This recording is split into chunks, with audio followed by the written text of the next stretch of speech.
गल्पटी हेला राजकुमार एवं रहस्यमयी परिकन्या। एक निबिड़ जंगल थिला जेउठारे एक मयूर ओ तार प्रिया मयूरी सह बसा बांधी रहुथिले। मयूर कहिला, आरे मोर प्रिया मयूरी, आज तुमको एक पुराना दिनर कहानी सुनाउछि, जहा मोर इंद्रधनु परी परर रंगठारु भी अधिक सुंदर। तुमर मेघमेदुर अपेक्षारे जेपरी मोर पुच्छ आपे आपे खोली जाए, सेहीपरी आदिम कालरु लुचि रहिथिबा एही कहानी आजि तुम आगरे प्रकाश करुछि। एई कथा हेउछि जणे प्रेमासक्त राजकुमार ओ एक अद्भुत रहस्यमयी झियर। बहुत पुराना समयर कथा। कलिंगर राजा थिले वीरभद्र देव। एठारे राजांकर दया ओ न्याय सुना परी झटकुथिला। तांको शासनरे बाघ ओ छेली भी एकाठी एक पोखरीरे पानी पिउथिले। सेही शांतिभरा राज्यर अंधार रातिरे मध्य न्यायर चंद्र उदय हेउथिला। राजांकर एकमात्र पुओ थिले, जिए निजर यौवनर तेजरे रूपा परी चकचक करुथिले। तांकर घोड़ा दौड़ुथिला पवनर गतिरे, मनरे थिला अदम्य साहस। दिने सेही राजकुमार शिकार पाई जंगलरे बहुत दूरकू चालीगले। सेठारे से देखिले धोबामानंकर एक छोट बस्ती। धड़ा लुगा सबु पवनरे उड़ुथिला, ठीक जेमिति आकाशरु खसी आसीथिबा बादलर खंड। ठीक सेतिकी बेले तांको आखिरे एक अद्भुत दृश्य पड़िला, जहा तांको हृदय को अचानक नाचिबाकू बाध्य कला। गोटिए घरर छात उपरे जणे कन्या निजर कला केश सुखाउथिला। मयूरी, तुमे कल्पना करो, तार सेही लंबा कला केश ठीक मेघ परी झुलुथिला एवं सेही मेघ भितरे तार मुंटी पूर्णिमा चंद्र परी चमकुथिला। एही दिव्य सौंदर्य राजकुमारंकु स्तब्ध करिदेला। झियोटी जेतेबेले राजकुमारंकु देखिला, से तुरंत निजकु ओढ़ना भितरे लुचाई तळकु चालीगला। किंतु सेही मुहूर्तकर चाहाणी राजकुमारंक हृदयरे चिरदिन पाई बसा बांधी सारिथिला। राजकुमार फेरिले सत, किंतु तांको मन अस्थिर थिला। से जानिले जे सेही अपूर्व सुंदरी एक धोबा परिवारर। वृद्ध मंत्री तांको बुझाइले, महाराज, एहा यौवनर क्षणिक मोह मात्र। तांको तांको इच्छारे छाड़ी दियंतु, किछि दिन परे सबु ठीक होई जिवो। राजांकु मध्य एहा उचित लागिला। किंतु राजकुमारंको प्रेमर जिद एते दुर्बार थिला जे से तांको विवाह करिबा पाई निजे धोबा घरकु जाई सेही कन्यार पितामातांकु आदेश देले। धोबा ओ धोबणी भयरे थरुथिले, किंतु झियोटीर स्वररे एक अद्भुत दृढ़ता थिला। से कहिला, मु राजी अछि, किंतु मोर चारोटी शर्त अछि। जदि राजकुमार निजे आसी सेही शर्तगुड़िकु शुणी मंजूर करंती, तेबे ही विवाह हेबो।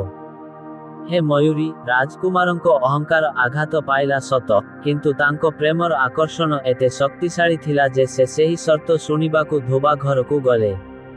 सेठारे गोटिए परदा पछरे बसी रहस्यमयी कन्या तार चारि अद्भुत शर्त रखिला। से कहिला, से रातिरे महलरे रहिबो नाही, संध्या हेले निज घरकु फेरिजिबो। राजकुमार ताकु छुई पारिबे नाही किंबा कथा भी होई पारिबे नाही। से महलर पानी भी पीबो नाही। जदि राजकुमार आंगुठीरे भी छुअंती, तेबे संपर्क सबुदिन पाई शेष होई जिवो। राजकुमारंको मनरे एक दंभ थिला। से भाबिले, एही सबु केवल अलिया आवर्जना। थरे विवाह होई गले, ए नुआ राणी केउठिकी बाजिबो। से सबु शर्त मंजूर करी आनंदरे तांकु विवाह करी आनिले। विवाह हेला सत, किंतु राजकुमारंको आशा विफल हेला। सेही नववधू दिनरे महलकु आसिला, मुहंकु बड़ ओढ़नारे लुचाई, ठीक एक पत्थर मूर्ति परी चेयाररे बसी रहिला। ना किछि खाइला ना पीला। संध्या हेले पुणी गाड़ीरे बसी निज कुड़ियाकु फेरीगला। हे मोर प्रिया, ठीक 6 मास एहीपरी बीतीगला। राजकुमारंको हृदय वर्षा दिनर मयूर परी नाचिबाकु चाहुथिला, किंतु तांको भाग्यरे केवल शून्यता थिला। से जेउ सुंदर मुहन देखी निजर सबुकिछि दाउ लगाई देइथिले, सेही मुहनर गोटिए झलक भी तांकु मिलिला नाही। शेषरे से अस्थिर होई धोबाकु पचारिले, सत कुह, ए झियो किए? धोबा भयरे कंपी कहिला, महाराज, से आमर झियो नुहे। से दिने आसी आमकु शपथ देई एठारे रहिला। से किए एवं कुआडे जाए, आमे किछि जानु नाहु। निराशारे भांगी पड़ी राजकुमार दिने रातिरे काहाकु किछि न कही महलर सबु सुख छाड़ी चाली गले। राजकुमारंकर सबु सुख शांति उभेई गला। से माल्य पर्वतर बरफ आच्छादित उच्चता आड़कु चाली गले। दिने रातिरे एक गुंफारे जणे वृद्ध महाजोगी तपस्या करुथिले, जाहांको शरीररे धूली जमी जाइथिला। ରାଜକୁମାର ତାଙ୍କୁ ଦେଖି ମନରେ ଶାନ୍ତି ପାଇଲେ ଏବଂ ଅତ୍ୟନ୍ତ ଭକ୍ତିର ସହ ତାଙ୍କର ସେବା କରିବାକୁ ଲାଗିଲେ। ସେ ପ୍ରତିଦିନ ଝରଣାରୁ ପାଣି ଆଣି ଯୋଗୀଙ୍କୁ ସ୍ନାନ କରାଉଥିଲେ ଓ ବାଳ ଧୋଉଥିଲେ। ମାସେ ପରେ ଯୋଗୀଙ୍କର ସମାଧି ଭାଙ୍ଗିଲା। ସେ ରାଜକୁମାରଙ୍କୁ ଦେଖି ସ୍ନେହରେ ହସିଲେ ଏବଂ ତାଙ୍କର ସବୁ ଦୁଃଖ ଅନ୍ତର୍ଜ୍ଞାନରେ ଜାଣିପାରିଲେ। ସେ ତାଙ୍କ ଦୀପରେ ଜଳୁଥିବା ସଳିତାର ଭସ୍ମ ଦେଇ କହିଲେ, ପୁଅ, ଏହି ଭସ୍ମ ଲଗାଇଲେ ତୁମକୁ କେହି ଦେଖିପାରିବେ ନାହିଁ। ତୁମର ମନର ଇଚ୍ଛା ନିଶ୍ଚୟ ପୂରଣ ହେବ। ଦୁର୍ବଳ ଶରୀରରେ କିନ୍ତୁ ମନରେ ନୂଆ ଶକ୍ତି ନେଇ ରାଜକୁମାର ଫେରିଲେ। ସନ୍ଧ୍ୟା ହେବା କ୍ଷଣି ସେ ସେହି ଭସ୍ମକୁ ମୁଣ୍ଡରେ ଲଗାଇଦେଲେ ଏବଂ ନୂଆ ବୋହୂର ଗାଡ଼ି ପଛରେ ଅଦୃଶ୍ୟ ଭାବରେ ଚାଲିଲେ। ସେ ଦେଖିଲେ ଯେ ସେହି ଧୋବା ଘରର ଉପର ମହଲା କୌଣସି ସାଧାରଣ ଘର ନଥିଲା। ତାହା ସୁନାରୂପାରେ ସଜା ହୋଇଥିବା ଏକ ସୁନ୍ଦର ମହଲ ଥିଲା।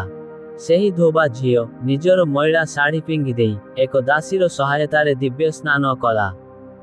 ରାଜକୁମାର ସେହି ଅଦୃଶ୍ୟ ରୂପରେ ସବୁକିଛି ଦେଖିଲେ, ଏପରିକି ତା ସହିତ ସ୍ନାନାଗାରରେ ପଶିଯାଇ ଅଧିକ ପାଣି ବ୍ୟବହାର କଲେ ଏବଂ ତାର ଆକାଶରୁ ଆସିଥିବା ସୁସ୍ୱାଦୁ ଖାଦ୍ୟରୁ ବହୁତ କିଛି ଖାଇଗଲେ। ଖାଦ୍ୟ ଶେଷ ହେବାରୁ ଝିଅଟି ନିଜ ଦାସୀକୁ ଗାଳି କଲା, କାହିଁକି ନା ସେ ଭୋକିଲା ରହିଗଲା। ରାତିରେ ସୁସଜ୍ଜିତ ହୋଇ ସେହି ଝିଅଟି ଛାତ ଉପରକୁ ଆସିଲା। ହେ ମୟୂରୀ, ଠିକ୍ ରାତି 10ଟାରେ ଆକାଶରୁ ଏକ ଉଡ଼ନ୍ତା ସିଂହାସନ ଓହ୍ଲାଇଲା। ସେହି ସିଂହାସନରେ ବସି ସେହି ରହସ୍ୟମୟୀ ଝିଅ ଉପରକୁ ଉଡ଼ିଗଲା। ରାଜକୁମାର ବି ଚତୁରତାର ସହ ତାର ସିଂହାସନ ଗୋଡ଼ ଧରି ଅଦୃଶ୍ୟ ରୂପରେ ଝୁଲି ରହିଲେ। ସେମାନେ ପହଞ୍ଚିଲେ ପରୀମାନଙ୍କ ଦୁନିଆ, ଯେଉଁଠି ରାଜା ଇନ୍ଦ୍ରଙ୍କର ଦିବ୍ୟ ଦରବାର ସଜା ହୋଇଥିଲା। ସେହି ଧୋବା ଝିଅ ସେଠାରେ ପରୀମାନଙ୍କର ରାଣୀ ପରି ସମ୍ମାନ ପାଇଲା। ସେ ମନୋମୁଗ୍ଧକର ନାଚିଲା ଏବଂ ରାଜକୁମାର ଅଦୃଶ୍ୟ ଭାବରେ ବାଦ୍ୟକାର ପାଖରେ ବସି ତବଲା ବଜାଇଲେ। ତାଙ୍କ ତାଳରେ ସେ ଏପରି ନାଚିଲା ଯେ ରାଜା ଇନ୍ଦ୍ର ଖୁସି ହୋଇ ତାକୁ ଉପହାରରେ ପ୍ରଥମେ ନିଜର ରେଶମୀ ରୁମାଲ, ତାପରେ ମୁଦି ଏବଂ ଶେଷରେ ଏକ ମୋତିର ହାର ଦେଲେ। ଧୋବା ଝିଅ ଏ ସବୁ ବାଦ୍ୟକାର ପାଖରେ ରଖିଥିଲେ। ରାଜକୁମାର ଚୁପଚାପ ସେହି ଉପହାରଗୁଡ଼ିକୁ ନେଇ ନିଜ ପକେଟରେ ରଖିଦେଲେ ଏବଂ ସକାଳ ହେବା ପୂର୍ବରୁ ତା ସହିତ ପୁଣି ତଳକୁ ଫେରିଆସିଲେ। ପରଦିନ ସକାଳେ ରାଜକୁମାର ନିଜ ନବବଧୂ ଆଗରେ ଦାସୀକୁ ଡାକି ସେହି ରାତିର ସବୁ ଘଟଣାକୁ ଏକ ସ୍ୱପ୍ନ ବୋଲି ବର୍ଣ୍ଣନା କଲେ। ଦାସୀ ଜିଦ୍ କଲା ଏବଂ ରାଜକୁମାରଙ୍କ ପକେଟରୁ ଗୋଟିଏ ପରେ ଗୋଟିଏ ପ୍ରମାଣ ଯଥା ରୁମାଲ, ମୁଦି ଓ ହାର ବାହାର କରିଦେଲା।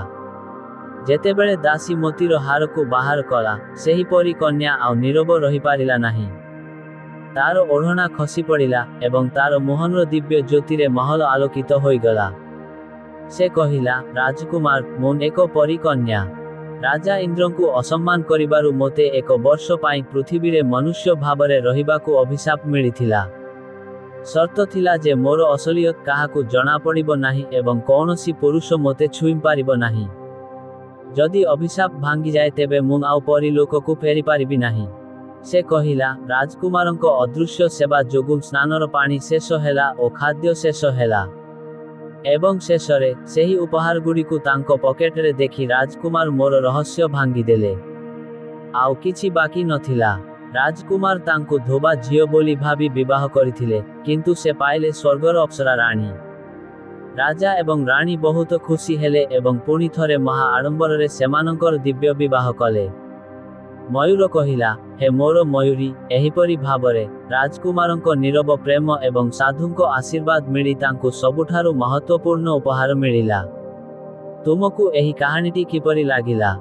ତୁମର ମନରେ ସେହିପରି କନ୍ୟାର ରୂପ କିପରି ଦିଶୁଛି, ମୋତେ କୁହ। ଗଳ୍ପଟି ଶେଷ ହେଲା। ମୋର ଏହି ଚ୍ୟାନେଲକୁ ଲାଇକ୍ ଓ ଫଲୋ କରିବାକୁ ଅନୁରୋଧ।